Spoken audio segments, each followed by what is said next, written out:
Piglet is entirely surrounded by water. AMR is illustrated by Ernest Swift. Okay, let's see. Pool. A children's book. Piglet is entirely surrounded by water. It rained and it rained and it rained. Piglet told himself that never in all his life, and he was goodness knows how old, 3 was it or 4? Never had he seen so much rain. Days and days and days. If only, he thought, as he looked out the window, I had been in Pooh's house,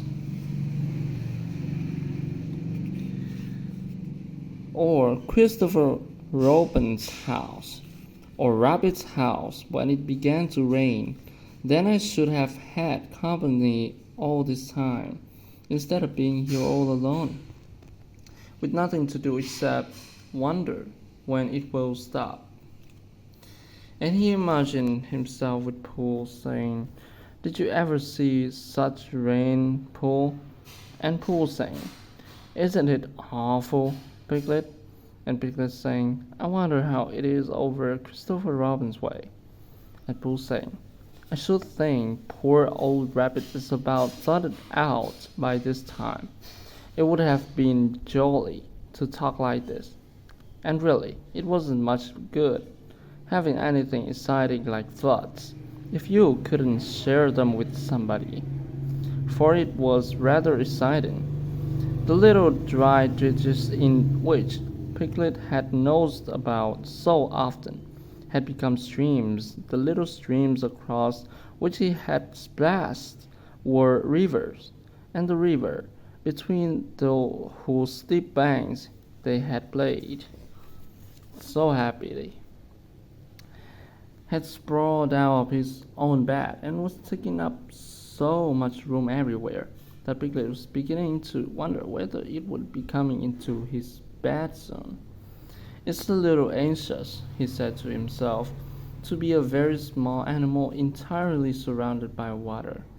Christopher Robin and Pooh could escape by climbing trees, and Kingo would escape by jumping, and Rabbit could escape by burrowing, and Owl could escape by flying, and Eeyore could escape by making a loud noise until rescued. And here I am, surrounded by water, and I can't do anything." It went on raining, and every day the water got a little higher, until now it was nearly up to Piglet's window, and still he hadn't done anything. "There's Pooh," he thought to himself. "Pooh hasn't much brain, but he never comes to any harm. He does silly things, and they turn out right. There's Owl. Owl hasn't exactly got brain, but he knows things. He would know the right thing to do when surrounded by water. There's Rabbit. He hasn't learned in books, but he can always think of a clever plan. There's Kanga.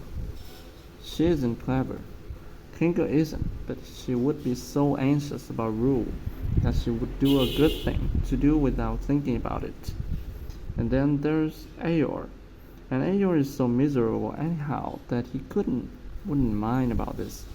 But I wonder what Christopher Robin would do." Then suddenly he remembered a story which Christopher Robin had told him about a man on a desert island who had written something in a bottle and thrown it into the sea. And Piglet thought if he wrote something in a bottle and threw it in the water, perhaps somebody would come and rescue him. He left the window and began to search his house, all of it that wasn't under water, and at last he found a pencil and a small piece of dry paper, and a bottle with a cork to it, and he wrote on one side of the paper, "Help! Piglet, me," and on the other side, "It's me, Piglet, help, help." Then he put white paper in the bottle and he caught the bottle up as tightly as he could and leaned out of his window as far as he could lean without falling in. And he threw the bottle as far as he could throw, splash, and in the little while it bobbed up again on the water, he watched it floating slowly away in the distance until his eyes ached with looking. And sometimes he thought it was the bottle, and sometimes he thought it was just the ripple on the water which he was following. And then suddenly he knew that he would never see that again, and that he had done all that he could do to save himself. So now, he thought, somebody else will have to do something, and I hope they will do it soon, because if they don't, I shall have to swim, which I can't. So I hope they do it soon. And then he gave a very long sigh and said, I wish Pooh were here. He's so much more friendly too. When the rain began, Pooh was asleep. It rained and it rained and it rained, and he slept and he slept and he slept. He had had a tiring day. He remembered how he discovered the North Pole. Well, he was so proud of this that he asked Christopher Robin if there were any other poles such as Bear of Little Brain might discover. There's the South Pole, said Christopher and Robin, and I suspect there's an East Pole and a West Pole, though people don't like talking about them. Pooh was very excited when he heard this. He suggested that they should have an expedition to discover the East Pole, and Christopher Robin had thought of something else to do with Kanga. So Pooh went out to discover the East Pole by himself. Whether he discovered it or not, I forget. But he was so tired when he got home that, in the very middle of his supper, after he had been eating for little more than half an hour, he fell fast asleep in his chair, and slept and slept and slept. And suddenly, he was dreaming. He was at the East Pole, and it was a very cold pole with the coldest sort of snow and ice all over it. He had found a beehive to live in, but there wasn't room for his legs, so he had left them outside.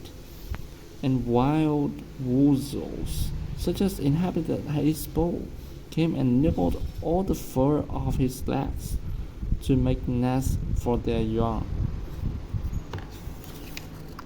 And the more they nibbled, the colder his legs got, until suddenly he woke up with an ow, and there he was, sitting in his chair with his feet in the water, and there's water all around him. He splashed to his door and looked out. This is serious, said Pooh. I must have an escape. So he took his largest pot of honey and escaped with it to a broad branch of his tree, well above the water, and then he climbed down again and escaped with another pot. And when the whole escape was finished, there was Pooh sitting on his branch, dangling his leg, and there, beside him, were 10 pots of honey. 2 days later, there was Pooh sitting on his branch, dangling his legs, and there, beside him, was 1 pot of honey. 4 days later, there was Pooh, and it was on the morning of the 4th day that Piglet's bottle came floating past him. With one loud cry of "Honey!" Pooh plunged onto the water, seized the bottle, and struggled back to his tree again. "Brother, brother," said Pooh, as he opened it. "All that wet for nothing. What's that bit of paper doing?" He took it out and looked at it.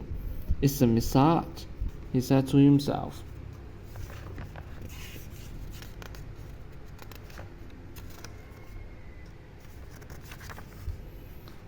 That's what it is. That letter is a P. So that is all. P means Pooh. It's a very important message today.